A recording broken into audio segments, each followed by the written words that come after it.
Hello, welcome back to my interdisciplinary art studio. I am Deanna. I am a full-time working artist and I work in painting and in fibers.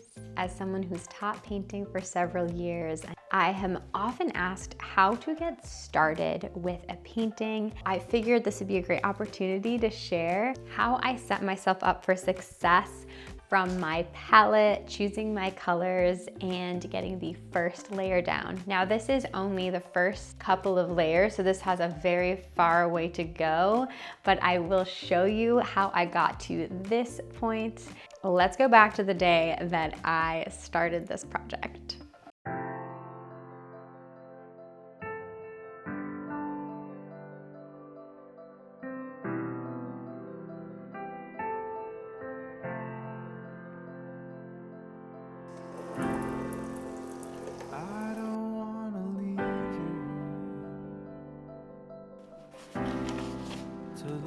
September sun. Today I'm going to be starting a really big painting. Not really big, but like, you know. It is going to be of this beautiful tree down in St. Petersburg. Let's give my art card. I've only done one large-scale oil painting in the last few years. I primarily do oil paintings from my earth pigments that I make. I'm really excited to be able to create in a palette I usually don't work in and work on this scale for somebody special. So my palette is usually this. It's a block of wood that I found. I've been creating this paint mound for a long time. So this is great for small studies, which is what I'm usually doing in acrylic. So before I do a large scale painting, I will almost always do a paper painting with acrylic, whether it is going to be in oil or not. I will still do it in acrylic because it's just a great way to kind of like get out fresh ideas and make it really, really quickly. I just did a few of those this morning actually for the solo showcase that I am preparing for. Everything needs to be done for it for August 30th, so I don't have too much time to work on it. But at the same time, I'm gonna be making my solo show. I'm gonna be working on this big painting. And before I do a painting commission, I always do a series of studies. So I did a couple of just simple pencil drawings, and then I sketched out what I thought the stretcher bar would be, went through a couple different images, did some painting, just kind of thinking through my ideas and the color palette. So I have decided on a color palette. I'm gonna get all that out right now. So in figuring out your palette, to have a full range of the color spectrum, be able to mix any color you'd really like, as long as you have a red, a blue, a yellow, a white, and a black, you're good to go. Cadfree Red Medium and Quinacridone Crimson. Ooh. Cadfree Yellow Dark and Yellow Medium is my preferred for this painting. For my blue, I did Cobalt. So for my green, I'm gonna use Mars Black and Cad Yellow. I went with Payne's Gray. It's a very blue leaning black essentially. I've traditionally used to create the sense of distance in the background. I love using this as like my dark blue almost, as well as like a black substitute in certain areas. Titanium white, because I have to have the cold kind of clouds because it's such a sunny day, but because I'm angsty, I don't like to just use pure white in any of my paintings. Unbleached titanium and titanium buff are kind of my go-tos for white. I like to also always have a burnt sienna or a dark umber. It's a nice like brown, but it's red leaning, and it's a similar effect to what my earth pigments have in my oil paintings, where it's like a very unique earthy color. And I will likely need to buy more paints, because this is quite a large painting. I did end up getting more paint. This paint card is like my pride and joy. If you'd like to see how my husband and I designed this custom paint card and how I organized it, you can check out this video. I'll link it below. I feel like it looks like I just had the wall behind me, but it's the painting. We built the stretcher bar already, obviously, and I stretched it and then gessoed it, sanded it, gessoed it, sanded it, and then here it is, ready to be painted. Very, very excited to get started on this, but it's been a busy time in the studio, so I haven't got to get started. I started prepping my palette. So as I said, I usually use a really small palette, but since this is so big and I want to make sure that I don't waste any paint, that's my condition with working with acrylic. I have to make it as sustainable as possible by working with every little bit that I get. And so I like to use the Masterson's Stay Wet palette. And how I prepare that is just use as hot water as possible and soak the paper that it'll come with for about 10-15 minutes. And then I do the same thing with the sponge. Then I just wet the sponge so it's fully immersed. Wring that out most of the way. This has just been soaking for 15 minutes. Now, if you just like dip this in the water really quick, it won't really work. You need to really soak it and make sure it gets all the way through. But if you let this just be like dripping wet, that will also not work. So I just wipe this all down to start. I just make so this is not like dripping wet. I basically just like lightly wipe it off. What this will do is it'll keep the acrylic paint wet for a lot longer. Especially when you're used to working in oil, when you do acrylic, you're like, why is it dry? And I'll just use this for my session. So, has a nice lid. I'm gonna need a lot of yellow. Yeah, I'm definitely gonna need to get more paint. But that's part of the budget for when I charge people. I have my own logic for how I set up my palette. This is not how they taught me in art school. I was very stubborn and just kind of did my own thing. I think it's important to learn from someone.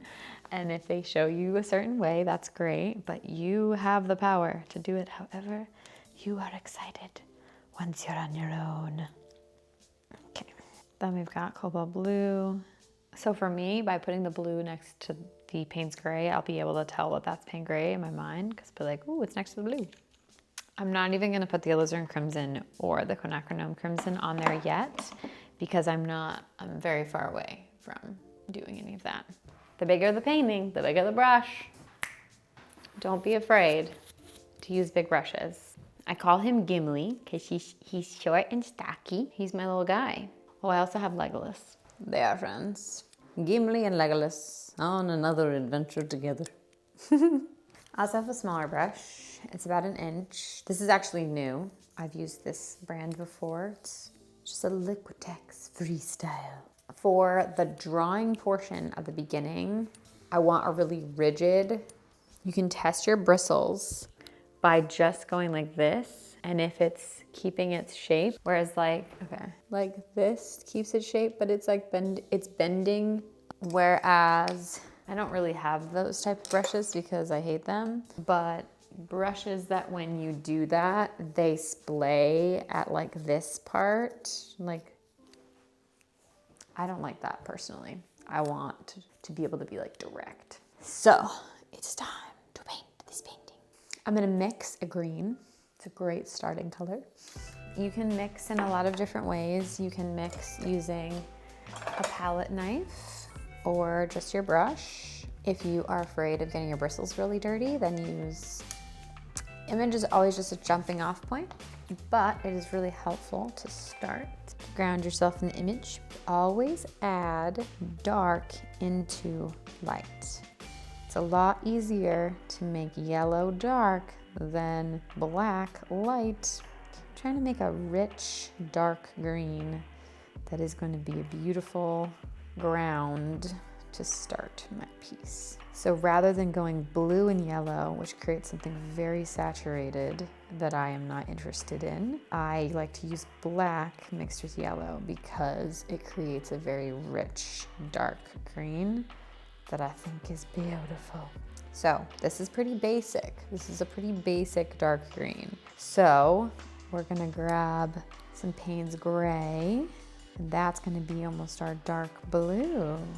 Yeah, so that's nice. And I'll see how this performs on the actual painting, and then we'll adjust from there.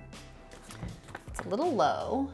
It's really important to have the right position that you're working in so you're not creating any stress on your body than is necessary. I would rather be reaching up because I can still have like strength in my body than leaning down to paint any day of the week.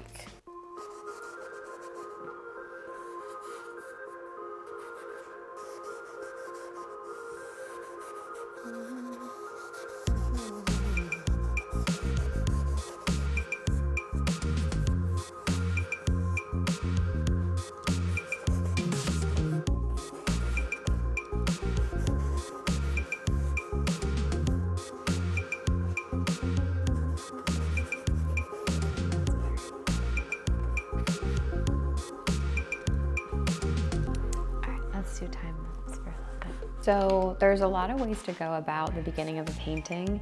I personally like to do a combination of a bit of drawing to establish things, but primarily I'm really making shapes of color to establish what is happening in the piece.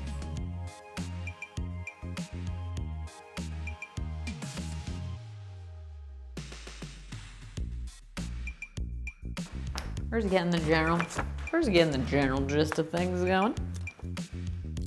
I moved on to Gimli, who will help me out with the sky. I like to work as far back as I can in terms of what's happening inside the image. I could never possibly say all the options of how you could approach painting because there are as many as there are painters, but this is simply how I approach painting. I might end up making this a lot lighter, honestly, in general, but for now, I love adding a lot of motion into the sky because it is kind of like this large space. Obviously, I'm adding a ton of variety of color, just a little bit of nuance in it.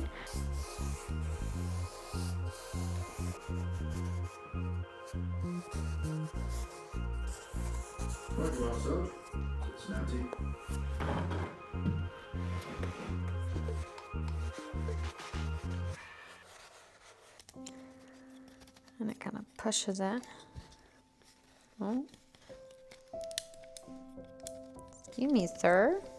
That's okay. We'll make the most of what we got.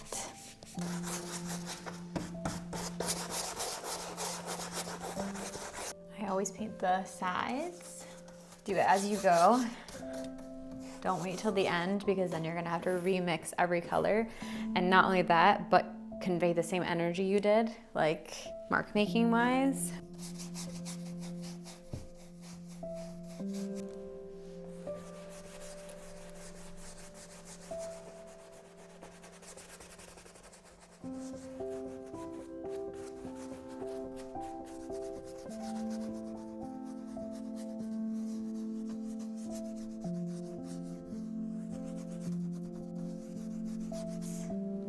First layer, good to go.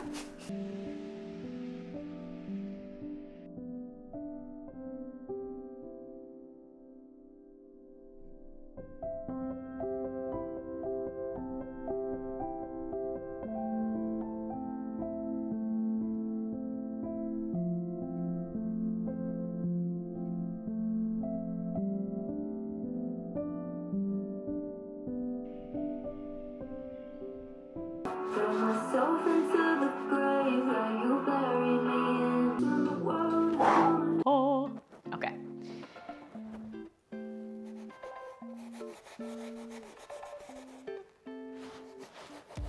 Okay, that's so much better. Okay, the cold of the blue really works. Okay. You just gotta fully commit, you know? What is your favorite method for starting a painting? How do you prepare your palette? What do you use for a palette? I would love to know your future project, and if you would like to share with me what you are making in the studio, you can head to my Patreon for the June art share. This is usually a feature for exclusively paid members on my Patreon, but as June is my birthday month and I love to give gifts, sharing creativity is genuinely the greatest joy in my life. You can check out my first artist diary on there, which you will also get as a free member for the month of June. A little housekeeping. This is where I've gotten to, by the way, with my guy. Doesn't look like a lot of progress, but when you're using the vintage tufting tool, it's 7 episodes of Star Trek Voyager into this project. Next week, I am taking a full week off of work, but patrons will still receive a video. I have already prepped it, so get ready for Artist Diary number 2. And if you are sad to miss something on YouTube, definitely just head over there for free and you'll get another Artist Diary. Thank you all for being here. And if you stuck around to this point in the video, you've earned it. Go over to Patreon and watch some free stuff. Thanks for hanging out in the studio with me. I will see you on the flippy flop. Bye.